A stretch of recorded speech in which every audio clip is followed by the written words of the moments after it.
Welcome बच्चों।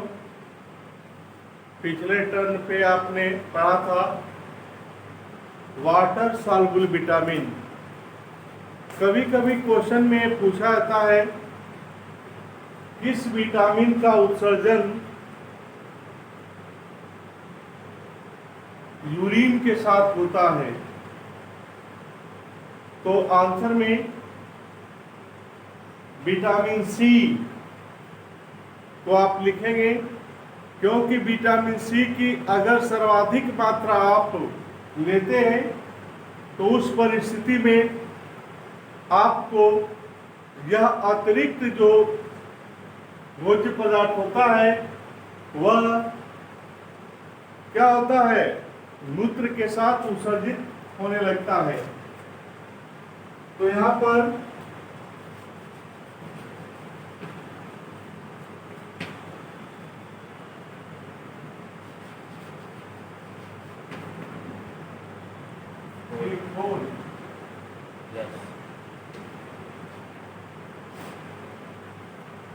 यहाँ पर आज आप पढ़ेंगे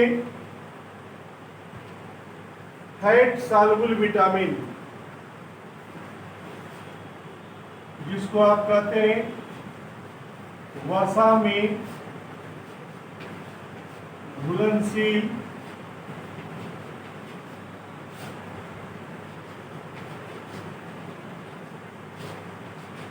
विटामिन।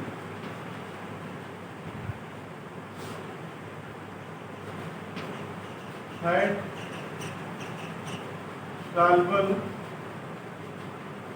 विटामिन।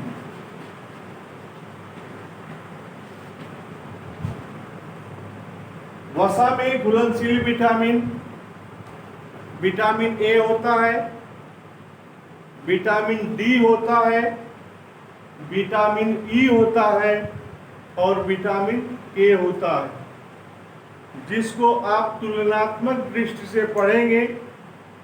और आप सभी जानते हैं कि विटामिन ए का जो नाम होता है वह रेटिनाल होता है, विटामिन डी का नाम कैल्सीफेरॉल होता है और विटामिन ई का नाम टोकोफेरॉल और विटामिन के का नाम नेप्थोकिनोन होता है। तो यह वसा में जो घुलनशील विटामिन में जो उदाहरण आता है वह विटामिन ए, डी, ई व के होते हैं, जो फैट सॉल्युबल विटामिन होते हैं। इनको समझने के लिए आप देखें, एक में आप विटामिन लिखेंगे,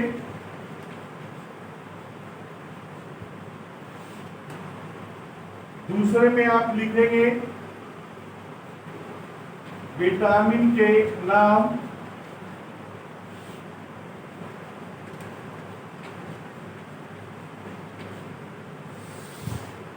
तीसरे में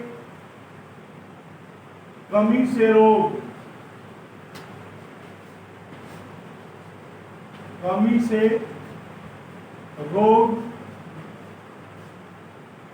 और चौथे कॉलम में आप देखेंगे स्रोत कि कौन सा विटामिन किस भोज्य पदार्थ में पाया जाता है। इस प्रकार से ये तुलनात्मक दृष्टि से आप देखेंगे, जिसमें पहला है विटामिन ए, जिसका साधारण नाम, रासायनिक नाम है रेटिनाल।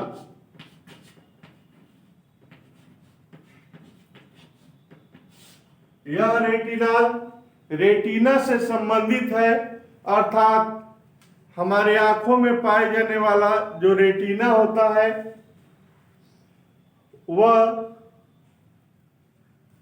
विटामिन ए की प्रचुर मात्रा के कारण स्पष्ट रूप से देखने व दिखाने में सक्षम होता है। इसमें दो प्रकार के सेल होते हैं, कोशिकाएं होती हैं, जिसको रॉड सेल और कोन सेल कहते हैं। रॉड सेल को शलाकाएं कहते हैं, जबकि कोन सेल को शंकु कोशिकाएं कहते हैं। रॉड सेल डिम लाइट के लिए सेंसिटिव होता है, अर्थात मंद प्रकाश में या रात्रि के समय जो प्रकाश का अनुभव कराता है उसे हम रॉड सेल कहते हैं, अर्थात ये रात्रिचर जंतुओं में पाई जाती है। जबकि जो डायर्नल एनिमल होते हैं, जो दिनचर प्राणी होते हैं, उनमें कोन सेल पाई जाती है जो तीव्र प्रकाश के लिए संवेदी होता है। लेकिन अगर आप बात करें हम मानव में, तो हम मानव में दोनों प्रकार के सेल होते हैं, रॉड व कोन सेल, जो दिन के समय जो प्रकाश का अनुभव या रात के समय मंद प्रकाश में भी हमें यह प्रकाश का ज्ञान कराने वाली जो रेटिनल विटामिन ए होता है, इसकी कमी से एक प्रकार का रोग होता है जिसका नाम है रतौंधी, जिसको नाइट ब्लाइंडनेस कहते हैं। नाइट ब्लाइंडनेस अर्थात शाम होते ही ऐसे व्यक्ति को जो विटामिन ए की कमी है उनको धुंधला दिखाई देने लगता है, अर्थात स्पष्ट रूप से दिखाई न देने के कारण वह पूरे रास्ते का ज्ञान उनको नहीं हो पाता है। इस प्रकार से विटामिन ए देखने के लिए या दृष्टि ज्ञान के लिए बहुत ही आवश्यक है। और यह स्रोत इसका क्या है? ये गाजर है,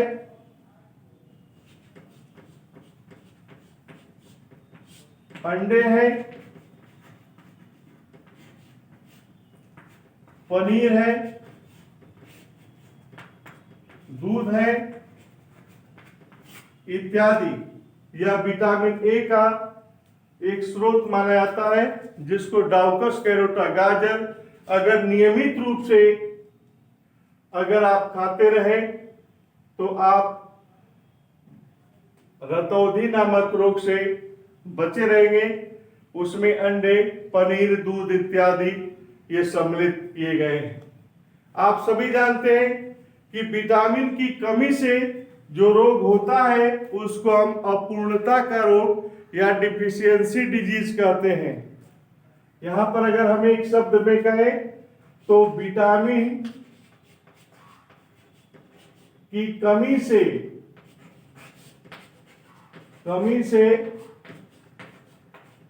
कौन सा रोग होता है? अपूर्णता का रोग होता है, जिसको आप डिफिशियंसी डिजीज कहते हैं।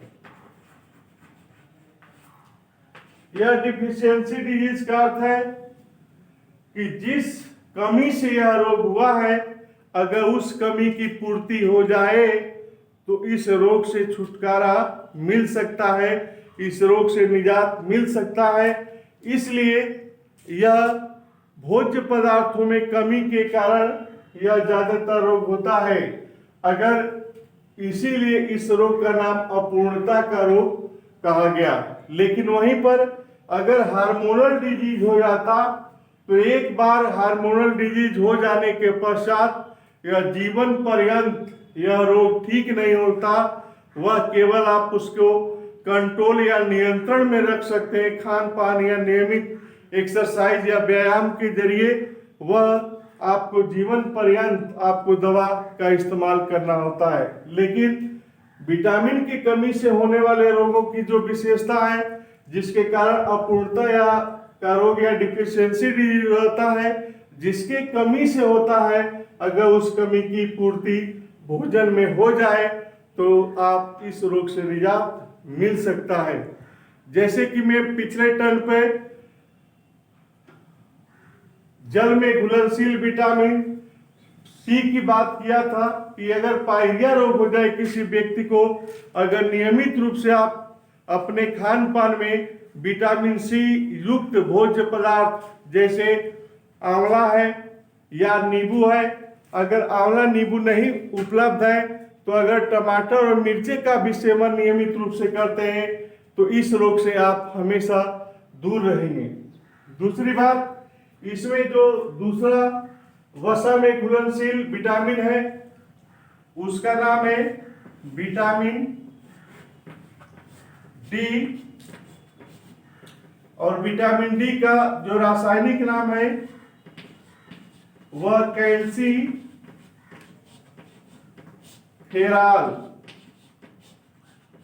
कैल्सीफेरॉल है, जो शरीर में कैल्शियम की मात्रा का नियमन और नियंत्रण करने के लिए विशेषीकृत होता है। और इस कमी से बच्चों में एक अलग प्रकार का रोग होता है जिसको रिकेट्स या सूखा रोग कहते हैं, जबकि वयस्कों में ऑस्टियोमैलेशिया नामक रोग हो जाता है जिसमें हड्डियां कमजोर व भंगुर होने लगती हैं। इस परिस्थिति में शरीर में कैल्शियम की कमी को पूर्ति करने के लिए आप दूध का सेवन कर सकते हैं, मांस मछली का सेवन कर सकते हैं, सोयाबीन का सेवन कर सकते हैं, अर्थात जो भी कैल्शियम का स्रोत होता है जिसमें कैल्शियम की भरपूर मात्रा पाई जाती है, अगर सेवन उसका करें तो इस रोग से हमेशा आपको निजात मिलती रहेगी। इसलिए इसकी कमी से जो रोग होता है वह बच्चों में और वयस्कों में अलग अलग होता है। बच्चों में जो रोग होता है, बच्चों में उसको सूखा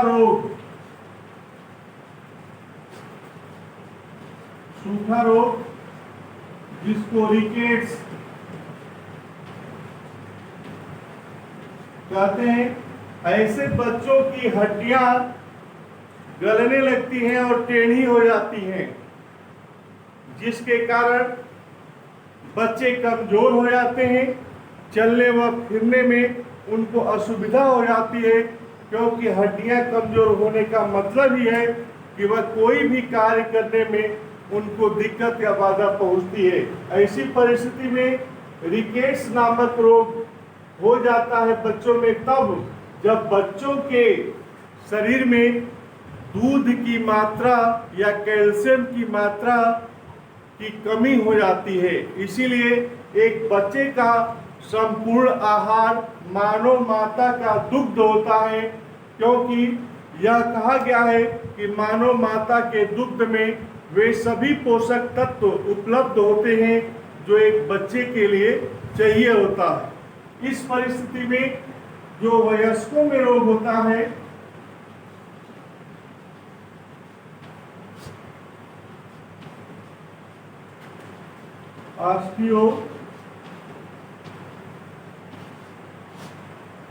ऑस्टियोमैलेशिया, मतलब कि जो हड्डियां होती हैं कमजोर हो जाती हैं, छिद्र युक्त हो जाती हैं और वह भंगुर होने लगती हैं। इस परिस्थिति को हम ऑस्टियोमैलेशिया या ऑस्टियोपोरोसिस कहते हैं और यह बच्चों में यह रोग होता है। विटामिन डी का जो स्रोत होता है सभी शाकाहारियों के लिए दूध है, पनीर है, दाल है और मांसाहारियों के लिए मांस, मछली इत्यादि है। इस परिस्थिति में अगर नियमित रूप से, और इसमें जो एक स्रोत होता है सूर्य का प्रकाश भी है जो विटामिन डी का स्रोत है। सूर्य का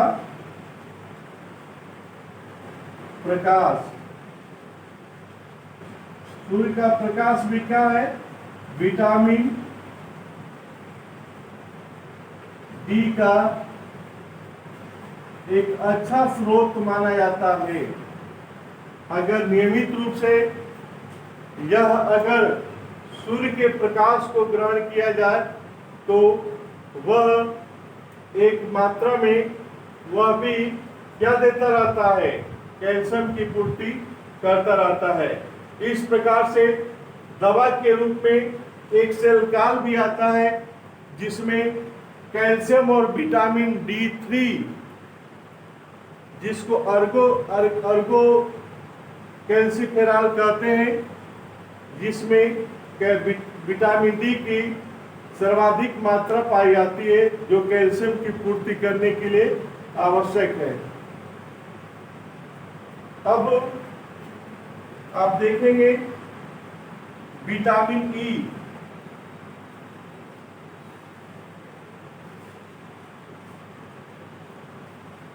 विटामिन ई जिसका नाम है रासायनिक टोकोफेरॉल।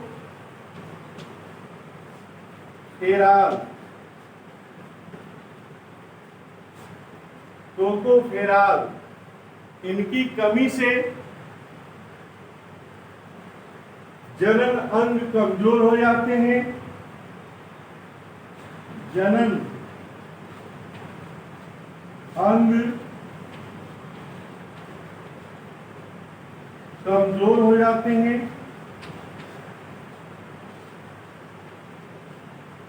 और नपुंसकता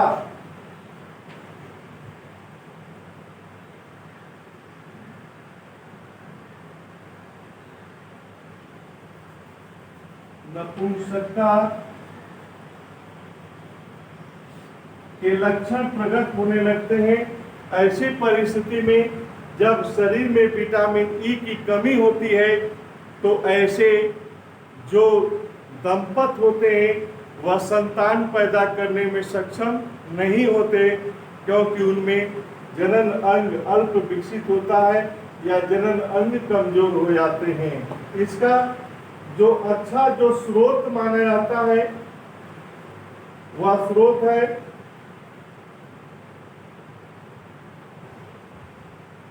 अंकुरित बीज। अंकुरित बीज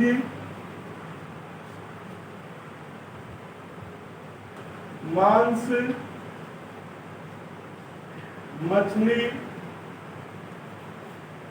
अंडे, पनीर, दूध इत्यादि।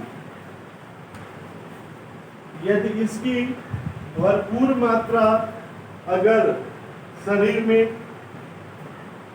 भोजन के द्वारा मिलता है तो व्यक्ति विटामिन ई की कमी से पीड़ित नहीं होगा, अर्थात वह नपुंसकता का रोगी नहीं हो सकता या उनके जनन अंग कमजोर नहीं हो सकते।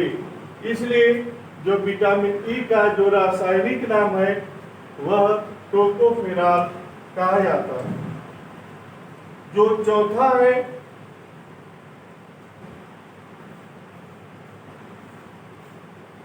विटामिन के। विटामिन के का नाम है नेप्थोक्विनोन।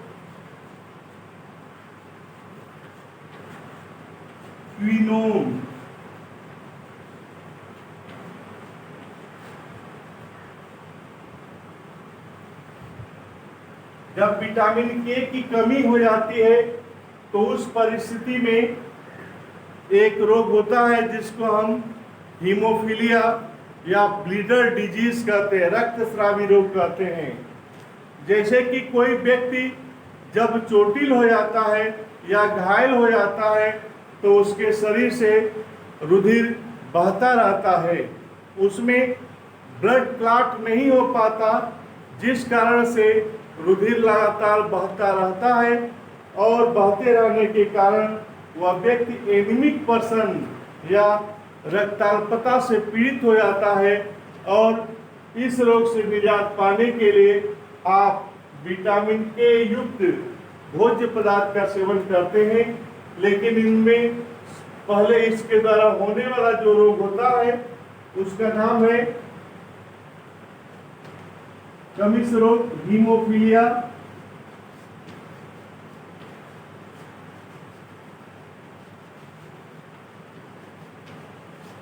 या इसी को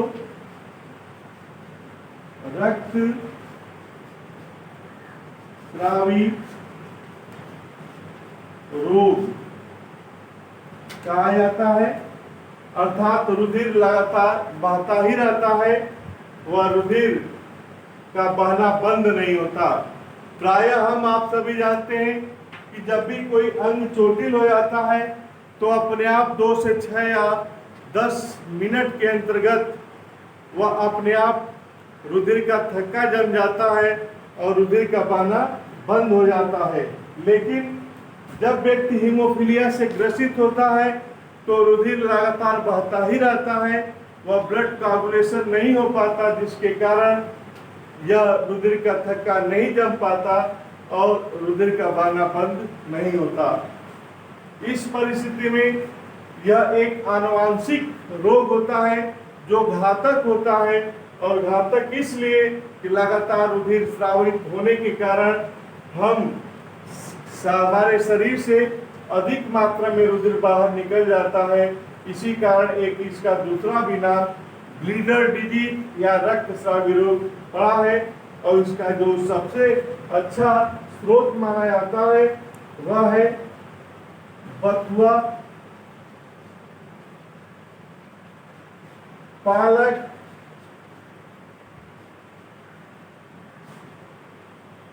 चुकंदर, अनार, सेब इत्यादि।